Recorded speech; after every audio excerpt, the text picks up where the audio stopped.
Break up to make up, that's all we do. First you love me, then you leave me. It's a game for fools. Yeah, it's a game for fools.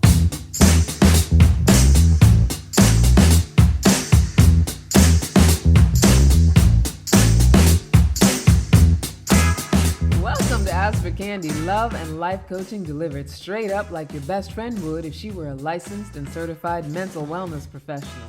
If you don't know me yet, I'm Candace Harper, relationship coach and hypnotherapist, and I'm here to support you with feeling epic, enough, peaceful, illuminated, and courageous in every area of your life, but particularly your love life, whether you're single or not.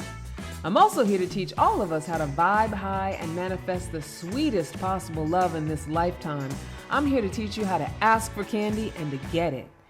If you've got something to say about what you hear, email me your comments and questions, askforcandypodcast@gmail.com. You can also follow me on Instagram and TikTok @CandyLoveCoach. Also, make sure you hit the subscribe on whatever platform you're listening to. Leave a review so I can shout you out. And share with the friends and family that you know will benefit from this spoonful of sugar. Now let's get started. So welcome. Now I don't want you to forget to subscribe to this audio broadcast on Apple Podcasts, on Spotify, wherever you normally download podcasts. You can also subscribe on Anchor as well. And you can email me, askforcandypodcast@gmail.com or Candace at Candace Harper Love Coach to leave comments, to ask questions, and to ask for my exclusive complimentary consultation link. So, hit me up, get at me. I love to be in the conversation. And if you're interested in talking to me, working with me, asking me questions, I would love to hear it. Anyway, today's show is about going from heartbroken to wholehearted. What does it mean to go from heartbroken to wholehearted? So many varieties of breakups, right? There's so many possibilities for how we end relationships. There's the slow, painful, torturous breakup that lasts for years. The kind when two people have completely lost the ability to relate with one another, but they're afraid to make a move, maybe for financial reasons, maybe because of the children, for family approval. Sometimes in-laws can be very important in those sorts of decisions. Deep-seated insecurities, a fear of being alone. When that fear of being alone is even more daunting than the idea of staying with someone you're unhappy with, sometimes people will slowly, painfully torture themselves and each other for decades by staying in a relationship that has long since been over. And that's a type of breakup. So when we take away emotional connection, when we take away affinity and interaction and communication, it doesn't matter whether our bodies are in the same geography. It doesn't matter if we're living right in the same house. Once we've cut off emotional connection, we have broken up, we have severed the bond, right? Another kind of breakup is the fast and unexpected kind, where the partner just goes out for cigarettes and never comes back. Or, you could classify it as ghosting. It's that Band-Aid ripping version of abandonment, right? Just cutting it off clean. And that's a traumatic kind of breakup as well. And I didn't mention, but the slow and painful one is very traumatic as well. It's like a trauma repeating over and over, living in a trauma. Then there is the mutually agreed upon end, right? And that can range anywhere from a conscious uncoupling to consciously knowing that the only thing that we can agree on is how much our former partner or soon to be former partner sucks as a human being. And so if we have that kind of agreement and we walk away, that's the mutually agreed upon ending of a relationship. And so obviously there's a ton of different ways to break up. And I'm sure there are more combinations of those three and more that you can think of. And if you're old enough to remember Paul Simon, there's at least 50 ways to leave your lover. But whatever kind of breakup you have been through or maybe going through now, I want to share today a possibility for how we can all get through it, how we can all get through our breakups. In a lot of ways, they can be inevitable, right? So even the best of relationships can have a death. That's another way. That's another breakup. That's another severing of the emotional connection and communication. Not to say if someone passes away, you're no longer emotionally connected to them. You still have those feelings, those strong bonds, but that daily ability to have new interaction with that person for a time being ends, right? Depending on what you believe about the afterlife. So, when something ends, how do we get through it? And a lot of times, even when we are the initiator of the end, it can still feel very, very painful. And one thing we're not necessarily taught is how to do that heart healing, how to be in that heart healing space. I know for myself, I talk about on the show having been or being a recovering serial monogamist, getting into one relationship after another. And usually the next relationship somehow connected to the last because it was either saving me from having to deal with the heartbreak or, keeping me from having to be alone, which is the same basic thing, or, making sure that I had that, maintained that false sense of relationship security, because as long as I was with someone, I had a false sense of security. Whatever the reasons might be for why we don't allow ourselves to fully process a breakup. No one wants pain. No one wants to hurt. But it's the avoidance of that pain and that hurt that has us continuing to make mistakes, has us continuing to be in situations that are undesirable around our love lives. It's the refusal to process a breakup and actually let it move through us and teach us and grow us, evolve us, and all of those good things. It's the refusal to do that that has us repeating patterns and being in painful situations and even ending up in new relationships that ultimately become painful situations. Right? So 5 steps. I got 5 steps from heartbroken to wholehearted, honey. And we're going to go through them now. So the very first step is to allow yourself to grieve. And I'm sure that you've heard this before, that there are steps to grieving. There's a whole process in grieving. It doesn't make us weak to have to shed tears. It doesn't, that's not weakness. I can't say it enough. I can't emphasize it enough. The ability to cry our tears and allowing ourselves to cry those tears, even if you were raised by people who always told you don't cry, stop crying, crying is bad, you don't want to cry, avoid crying. The reason that we're able to cry and the reason that it is a release, it is a metaphoric release of saline, a fluid from our body. It represents the expelling of emotional toxins, of pain, of sometimes joy. It represents expression. And if we refuse to weep those tears, and I've used this quote before, I don't know who originally said it, but it's the tears that we refuse to shed that cause our organs to weep. And so many of us are of the paradigm that crying is wrong, crying is weak, and crying is something we're not supposed to do. But that is step number 1. If we really want to get through a heartbreak, if we really want to get through heartache and breakups and be able to begin a healthy process around that, in acceptance that we are human beings and that we will be disappointed, our expectations, things will fall short of our expectations and it will feel painful because that's part of the human condition and it's part of our existence. If I accept that and I allow myself to cry my tears, I allow myself to grieve without making it wrong.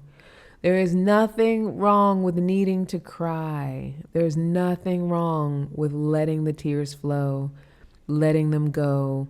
There's nothing wrong with allowing yourself moments of just unadulterated release. And the idea is hopefully you have loved ones or supportive people that know how to hold space for that. You always want to have someone in your life who will allow you to do that. Someone who can let you cry. Someone who is not so affected by your crying that they have to stop it. You have to, not you have to, but you want to be willing to allow someone in your life who will let you do that without judging you, without making you wrong, without trying to stop your tears. They might try to make you feel better, and that's a loving thing. But, if you don't feel better, they don't try to force you to feel better. And if you don't have that, it's okay to do it on your own, to cry those tears. Cry those tears. Don't stop it. Don't make it wrong, because they need to come out. They need to come. And they will end. You know, a lot of people are afraid to cry, and I think this is a lot of, one of the biggest reasons why people go into depression. It's that refusal to cry the tears. So then the tears keep wanting to come, and we stop them and fight them and resist them and make ourselves wrong for them. And they just keep wanting to come because that pain has to be expressed. Or we're afraid that if we start crying that we'll never stop. You will stop. There's nothing that is in life that is always, when it comes to the human emotions, human existence, human condition. There's nothing that will be always. So when we allow those tears to come and allow them to process through us and allow ourselves to do it as much as we need to do it after a breakup has happened, after we realize that what we hoped for a relationship is not materializing, it is perfectly healthy and perfectly fine to allow that to happen. Right? Without making it wrong. You're not going to sink into oblivion if you cry. Your body's going to know when to stop, and you have to trust that. You have to trust your mind. You have to trust yourself that you will know when to stop. You will know when it is enough. It's just like with laughter. You know, you don't stop yourself from laughing because you won't be able to ever stop from laughing. I mean, obviously, unless you're someplace that it's inappropriate to laugh.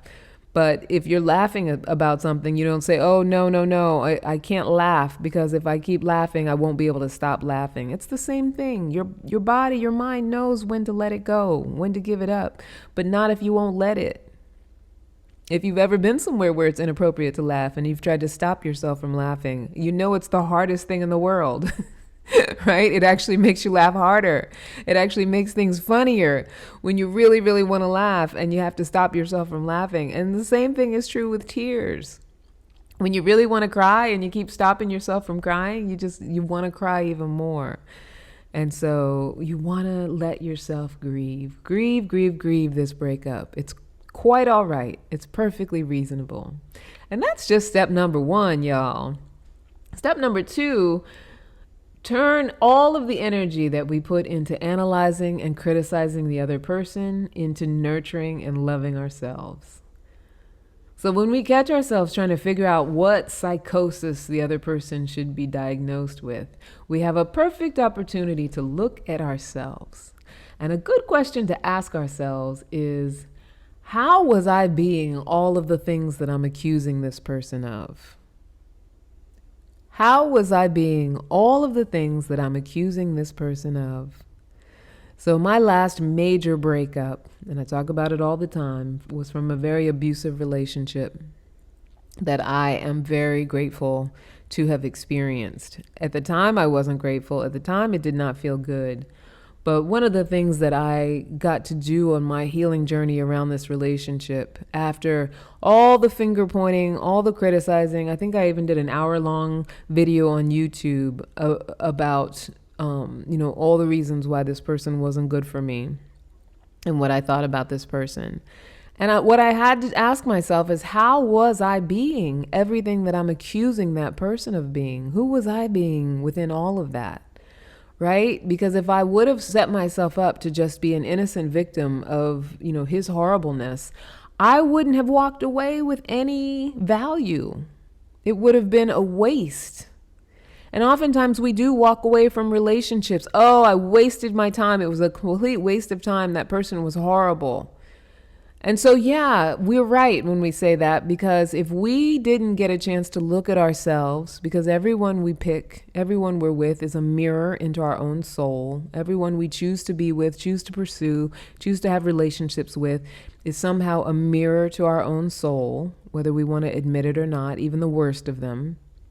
And if I walk away with all my judgments about that person, feeling as though I was the victim, I did everything right and they did everything wrong, and I deal with this a lot with clients, this paradigm that they are the evil one and I am the good one. Now, when I believe that I am the good one and they are the evil one, I give myself no opportunity to get any value out of the situation whatsoever. And I always suspect the one who feels like they are the good one and the other was the evil one. And I say that having been in that position myself and knowing how I was setting myself up for just going into another relationship with the same paradigm, the same behaviors, without the healing. Because what I had to get about being with someone who was abusive was, where was I being abusive? Not just with that person, but with myself. Because I'm the one who set the example for how that person was to treat me. So how was I denying myself? How was I being abusive to myself? How did I give that person permission to treat me in an abusive way, to think that that would be okay? And we do give them permission, whether we want to admit it or not. You know, when someone does something violent or offensive or hurtful, and we stay, and then they do it again, and we stay, and then they do it again, we are giving our consent. We are giving our permission. And it doesn't matter what we're saying, because if what we're doing aligns with being open to the abuse again and again and again, we are giving permission and consent. If the way we treat ourselves is that we are unworthy, we treat ourselves that we're not valuable enough to be treated well, if that's the way that we show up, then we're teaching that person that we're not valuable. And that person, it's not a thing where they say to themselves, oh, well, let me just beat this person up because they don't love themselves. It's not conscious. Because if I don't love myself, I'm also attracting someone who doesn't love themselves either. And if they don't love themselves, they certainly don't know how to treat anyone. They don't know how to treat me. And if I'm not setting an example for how I should be treated, then, that's the dynamic that ends up getting created, right? But I got to be willing to say, how was I being all of the things that I accused this person of being? How was I being abusive towards myself? How was I denying, my own needs? How was I being abusive or offensive to that person? Who was I criticizing? Was I overanalyzing? Was I bossy? Was I controlling? All those finger pointing things that we do. And being willing to be very honest and flat with ourselves about it, because it's not a moral question. We often so want to be the one who was good. We often want to be the one who didn't do anything wrong. And it goes back to childhood. You think about childhood, and especially if you had siblings, you wanted to be the good one. Even if you didn't have siblings and you just had cousins, everybody wanted to be the good kid. Nobody wanted to be the kid that got in trouble, right? Or if you were the wild kid who wasn't so good, you wanted to be able to put up a facade of being good, because nobody wanted to get in trouble, right? So then we bring that mentality, that mindset to our adulthood, and all of a sudden we're in these intimate relationships and everybody wants to be right. Everyone wants to be the good one, but I did everything right. I made all the right choices. It's them. They were problematic. And so within that, there's no space for growth. There's no room for us to learn and have a relationship that broke down be an opportunity for growing us up, for our evolution, for our emotional maturity, right? So that's step number 2. How was I being all of the things that I accused this person of? Be willing to examine that. And the reason I say do step number 1 first is because in my grief, it's very difficult to do self-examination in grief.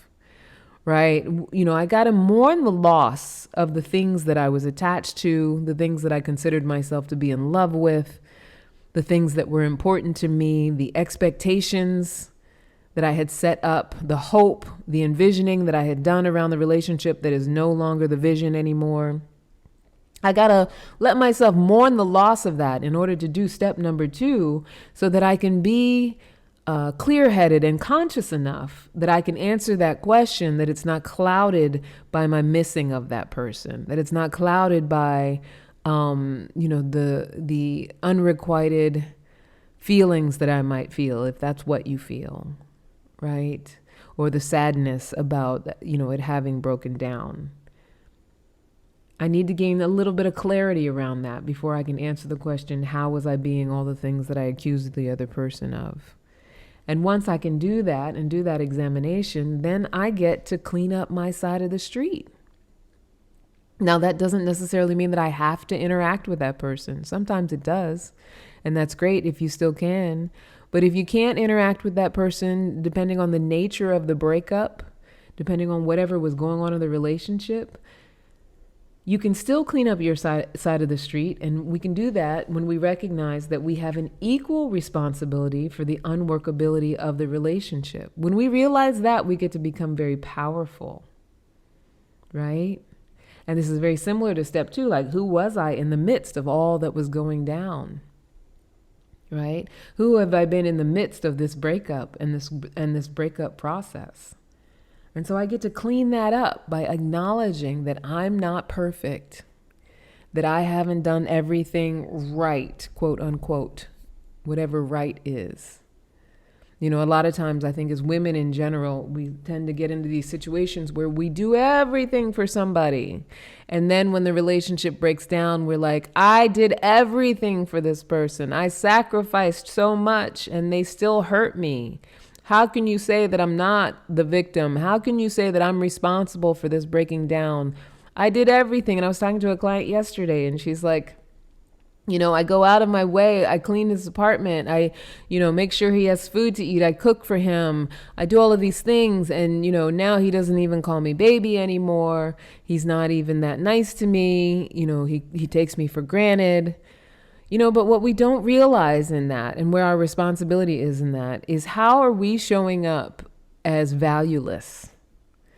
Right? So she went from, in the beginning of the relationship, him, really being in love with her and treating her like she was special and calling her baby and thinking she was amazing. And then slowly, because of the way that her relationship with herself presented itself, he started to realize that she didn't consider herself to be very valuable, that she was bending over backwards to make it all about him and taking care of him like his mother. And that's a love repellent. It's a love killer, right? And that's not to say she's a bad person. She had all the good intentions in the world, but without being able to recognize that the way she was showing up was as if she had no value in the relationship, then all she could sit and do is point fingers at him for losing his love for her, for starting to see her as more of a mother figure than a wife or a girlfriend, for starting to lose his sense of wanting to baby her, literally calling her baby and no longer calling her baby, his sense of wanting to take care of her, because she was so busy taking care of everything. And even though it was from an honestly good place, a well-meaning place, it also was from a place of, I don't feel like I'm valuable enough, so I have to go overboard. I have to overfunction in order for you to see my value. And that's a surefire way to make sure someone no longer sees our value, is when we go overboard. And when I can take a moment and recognize that that's who I was being, then I get to heal that. Why do I think I have to go overboard? Why would I think that I have to do any of those things in order for you to find me valuable when you're already finding me valuable in the beginning? And so we panic. It's like, oh, you find me valuable? I got to do whatever I can to hang on to this. And so then we diminish our value. And once we diminish our value, it's really hard for other people to see value anymore. We change their perception of us. We go from being that very, very special woman that he met, that he thinks is wonderful and amazing and he wants to take care of and wants to call baby, to a woman who does everything for him. He has there's no challenge to it, is constantly begging for validation and compliments, is needy of attention and affection, so is doing things in order to get attention and affection, which is manipulation. That's the image that we start to portray in that particular situation. Maybe that's not your situation. But if it is, it's just an example of how we can look at who we're being and take responsibility for it. It's not about right or wrong. It's not about blame. It's not about shame. It's about, how do I look at who I was being in the midst of all that was going down in the relationship that broke down, right? Because we're going from heartbroken to wholehearted, not heartbroken to super guarded and, making decisions about the person that we were with so that we can make sure to avoid all those things in the future. Because that doesn't work, I can tell you. I always say it's red flag mentality, right? So I've had problems in the past, and now anybody who looks similar, that's a red flag, and let me run the other way, and I'm not saying that doesn't protect you. Absolutely. It protects you from everything. It protects you from getting hurt. It also protects you from being able to find love and connection, right?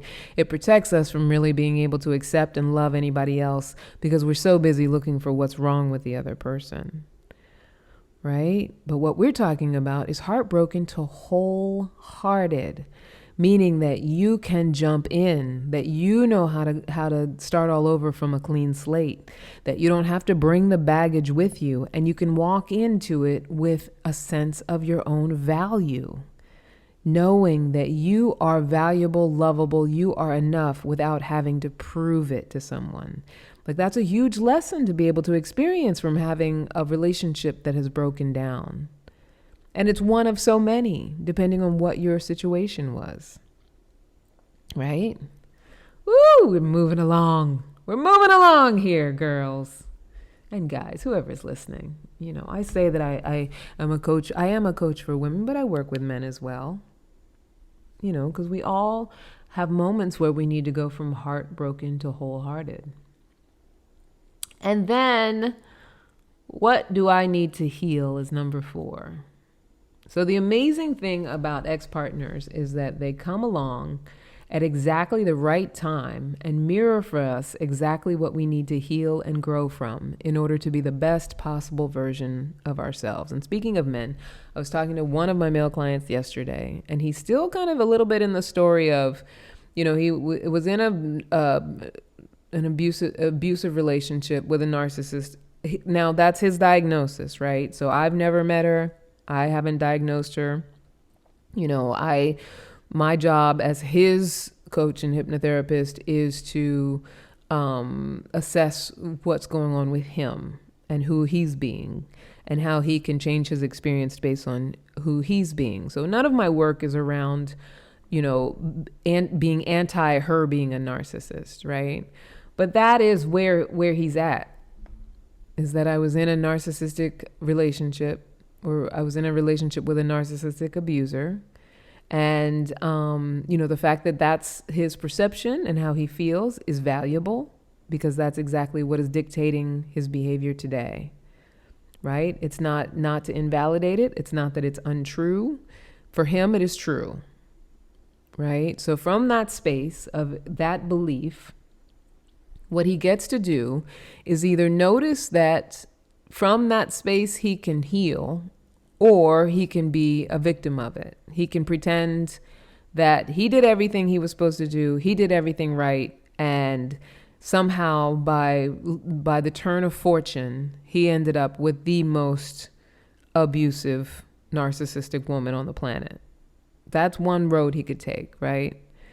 And we know just from previous conversation that will get him the tone is toning. That will get him absolutely nowhere as far as future love and connection. His other option is to see that this person came along because there were things that he did need to heal. There were ways of being that he did need to transform. And whether it was a hero complex, which we did talk about that was one of the things that came up, or a perfectionism thing, or judgment criticism thing, or a need to fix others, an ego problem, all of those things, whether it was any of those things, the reason that we meet these people that just seem like they're there to just slam us up against the coral reef is because there's something to be healed. There's something to be transformed. There's something we needed to be shaken up. So for years, I was in this personal growth conversation. I come from the Oprah era, following all these gurus, reading all these books, just so much understanding about personal growth and transformation. I just knew it all. I started with the 4 agreements and just knew it all. Any question you asked me, I could tell you all about it. for years, and even, became a coach before I got into an abusive relationship. Right? And then I met this person who came into my life and ran roughshod over it. Came into my life and just stripped it down, turned it inside out, destroyed everything that was in it, everything that was built in it. And, that's not to say that there weren't parts that were destroyed already, because my inner landscape was for shit when I met this person, and the same thing was going on with him. And if it wasn't for the fact that he came along and turned everything inside out, and, even with every incident, every physical offense, the stories I could tell you, with every one of those moments, I look back on them now and I realize that as hard-headed and willful and know-it-all and perfectionistic and criticizing and self-aggrandizing as I was, I needed for some sort of dramatic shift. And I would never wish this on my worst enemy. I would never wish this on anybody. But I can look back and I can say, thank God that this person came along to knock some sense into me. Not that he consciously knew that's what he was doing. He may even give himself credit for doing that today. I don't know. But thank God this person came along to shake me out of what I thought was the pinnacle of, having reached my mastery of who I am. I needed someone to come along so that I could really deconstruct all of my ego, all of my knowing, and understand that this journey is continuing, and that there was healing and forgiveness that was historical in my life that I hadn't even begun to scratch the surface of. And until I had, I was going to be under the influence of it. I was going to be on lockdown emotionally and unable to truly connect until I actually healed that stuff. But it wasn't until he came along and triggered every single piece of anger that I had, which was a lot, triggered every insecurity, triggered every bit of unhappiness, had me expressing it, screaming it, yelling it, fighting back with it, just everything, destroying vision boards, at a point of depression and anxiety, having miscarriages, just going through it with this person. I can look back and say, thank God that relationship happened. Thank God I met that person. Because if I had not, I would not be talking to you right now. I would not be living into my life's purpose and my passion. I would not be living a life of the freedom to be doing what I love to do and living off of it. I would not be experiencing this life that I have today, because I would still be in ego. I would still be in a place of false forgiveness. I would still be self-righteous and self-aggrandizing, criticizing, and thinking that I had mastered life and mastered growth and I knew more than everybody. And all of that was a narcissistic front for what was really going on inside me, which was deep-seated insecurity. And I needed that person to come along and shake me the fuck up. And I can say that now because, like I said, my life now is unrecognizable compared to that. Right? And I love meeting people. I love dating. I love the life that I live. And it's a freedom. And there's no, nothing stuck in my craw. There's no forgiveness that hasn't happened. Now, don't get me wrong. Doesn't mean that I never get stressed or that I never, go back into the old sort of paradigm of feeling sad, or, that I don't meet people where my criticism might come out. It's not like it's perfect. I'm still on a growth journey, but I can recognize that I'm growing and I can give myself grace around it. I can give myself grace for fucking up, which that was one thing that I never used to do. Everything always had to be perfect. I couldn't make a single mistake. And meanwhile, I was making mistakes left and right, and I was shaming myself for it and so hard on myself. And so I needed this person to come along to shine a light on how much I had shamed myself. I believe I've talked about this on the show before. But we don't get to find that out if we're not willing to say, what do I need to heal? What do I need to heal that I attracted this person? What do I need to heal that this is the experience that I'm having with this person? So sometimes we attract someone who seems great in the beginning, but then all of a sudden we're experiencing them as not so great. So it's like, well, what do I need to heal? Why did this person come along? Because all of a sudden, and we think, oh, well, you're just getting to know them. It's all them. Well, no. When we start to recognize negativity or negative things about another person, it's like, turn inward, right? Because we view everyone through our own perspective. And if you can't be loving and accepting to everyone, and I don't mean staying with someone no matter what, I mean accepting that who they are is who they are, being okay with it, and then doing what aligns with who you are, right? So sometimes, like I can accept that someone is a weed head and they wake and bake and have to smoke every day. I can accept that and love them and think that they're wonderful. That was another thing that was true about my ex. And know that that doesn't align with how I live my life and doesn't work for me, and have that be that. Or I can stay with them and continue to criticize it and make it a problem and fight with them, which is something that I tried as well. But the idea here is, finding loving acceptance no matter what. Loving acceptance doesn't mean I stay with you or force it or try to make it work or try to pretend like it's okay with me. Try to pretend like things are good when they're not good. And we have to stop confusing that. That's why we're so afraid of unconditionality. We're so afraid to love unconditionally because we think that it means pretending that it's okay when it's not. And that's not what it means at all. It just means not fighting up against something that we cannot control, accepting that it's what it is, and then aligning with who we are. Right? If my alignment is with, a life that is substance free, and that's the kind of life I want to live. And I want to live, if I'm living with someone, I want them to want to be substance free because I want them to want to be able to, communicate in a sober way and behave in a sober way and not be, not have their personality reliant on something outside of themselves. That doesn't align with who I am and what I want for myself. So I can love someone who does. I know a lot of people, and I love a lot of people who are very dependent on different levels of substances. And that's fine. That's not the people that I want to live with, but I can love them. I can accept it. And it's okay. And it's all okay. I don't have to fight against it, right?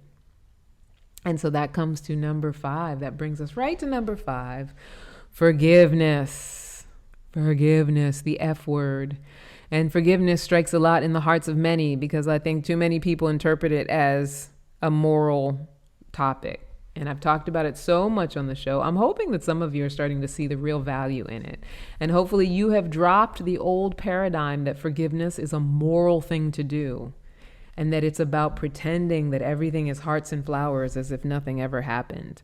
So that paradigm of forgiveness is a disempowering, ineffective, useless paradigm. So a lot of times people say, and I had, my same client, my male client yesterday say, I will not forgive. I cannot forgive her. And so that statement is a statement of I'm stopping my own healing. Right? Or, and I told him, I said, you're just not at the stage in your healing where you're ready to do that. And that's okay. It's okay to not be ready to do it. But, the idea is you want to get to an understanding of what it really means to do it. Because it is an important thing. We cannot live in full emotional freedom without forgiveness. And I'll say it again, we cannot live in emotional freedom without forgiveness. It's the key to growing ourselves up emotionally. And it's being able to recognize that whatever another person brought to us is their responsibility. And that it's coming from their pain perspective. It's the ability to recognize that someone else's behavior, unworkable behavior, is not about us. It's about them. All of our behaviors are about us. Our own behaviors are about us. So we even do things that for someone else require forgiveness. And when we say, I refuse to forgive someone, what we're saying is that I refuse to be of the understanding that someone could come from any other perspective but mine. And it's almost like, you imagine like a child balling up their fist and refusing to brush their teeth, or refusing to do something that's going to be good for them, or, that will support them, refusing to take a bath, refusing to go to bed. So when we say that, I refuse to forgive, it's like a child balling up their fists and saying, I refuse to see this any other way but from my own perspective. I refuse to have this be anything but exactly what I've decided about this person, because I will not allow myself to know that this person is behaving out of their own pain, their own movie, their own faults, their own insecurities.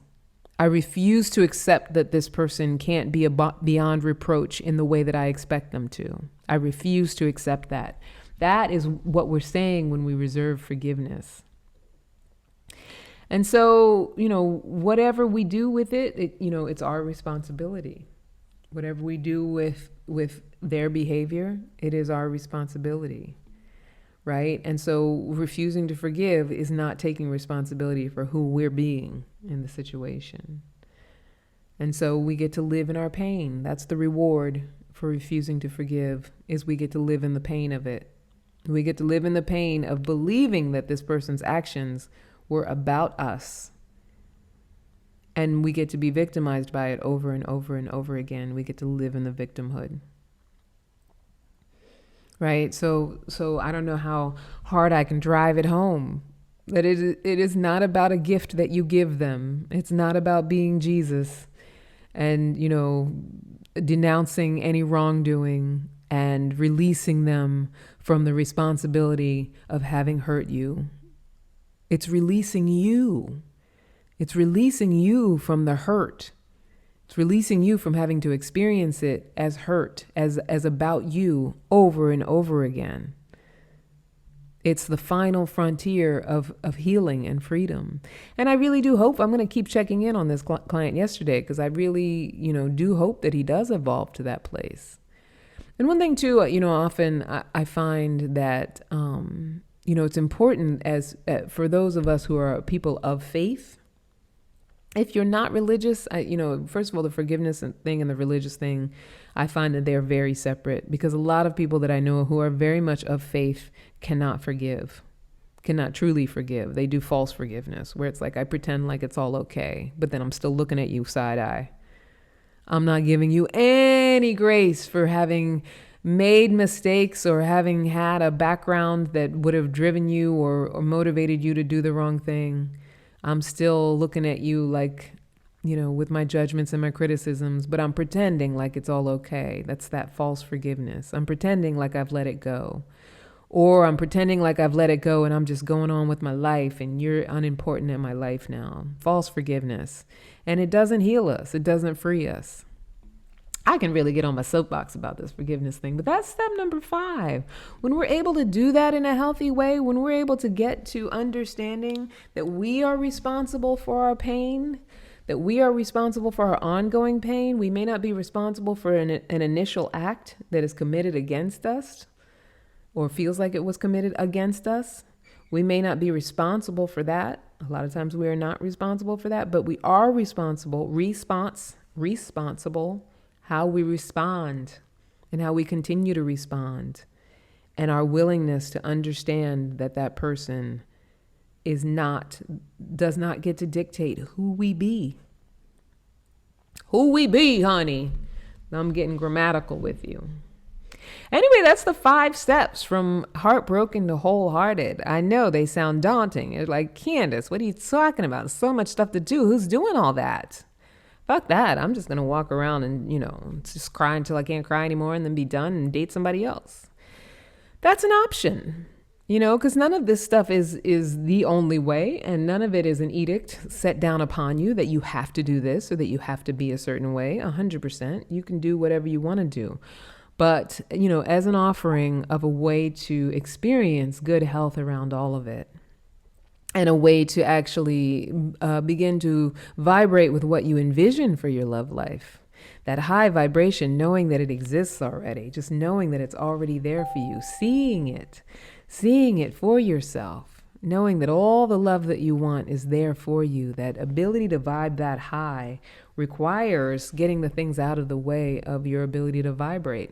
And that means the past and the pain and the stuff that we hold on to. So the invitation is to go ahead and let yourself process it. That's what we're here for on this big playground we called Earth. Look at all my tones, my bells, my whistles, people trying to get in touch with me, y'all. Today, I am a hot commodity. I don't know if you hear all the tones and the notifications going off. And I swear I didn't leave them on purpose. Usually, it's a Saturday. Who's reaching out on a Saturday? Apparently, a lot of people. Anyway, I say all of this to say we are here on this earth to play and process and experience and go through the ups and downs. Life is a roller coaster. It is a zigzag. It is not meant to be a straight line. Another client I was talking to yesterday, she's the one who has now compromised her value in this relationship. And, I'm saying to her, there are days where you're going to feel great, days when you feel like crap, and none of it's wrong. That's the human experience. There are days where you got to bring yourself back out of it. And there's days where you just want to lay in bed and let yourself, sulk and soak.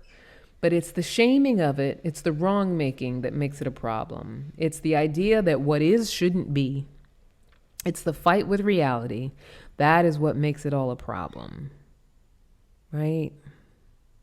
So we got to allow ourselves to process it. Allow yourself to do what you do. Let it do what it do. So the moment that we let go of the notion that we're never supposed to be hurt or disappointed, or that we must demonize a partner in order to move on, we open up a level of emotional freedom that is unfuckwithable. We open ourselves up to what true, unlimited, unadulterated, unconditional love really is, with or without a partner. And when we put our energy and focus into knowing, loving, and accepting every aspect of ourselves and being healthy, and letting people go who don't know how to follow our example of how to love us. It just makes sense. It makes sense to do that. Let the people go who don't follow our example of how to love us. Right? Breakups are okay. Breakups, they will happen. They do happen. Even people who stay together their entire lives, at some point, one of them is going to go. Right? So nothing lasts forever, and it's not meant to. It's not meant to last forever. So if you want support and help, if you want to actually work with me around going from heartbroken to wholehearted, there's good news, my sweetheart. Right now, I'm having a holiday special that's going to be right up until the beginning of the new year. I'm doing my three session hypnotherapy package for $9.99. It's normally going to be $12.99, but over the holidays, $9.99. Right? So you're going to get $300 off.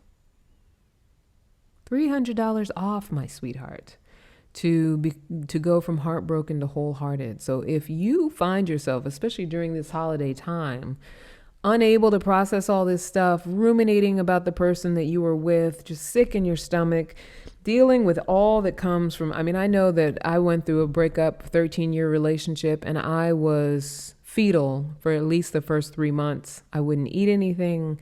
I cried every single day and had all kinds of stories about how, my life was never going to get back together again, and I was never going to be able to pull it together, and my love life was over. And, I was just in my early 30s. So, I get it.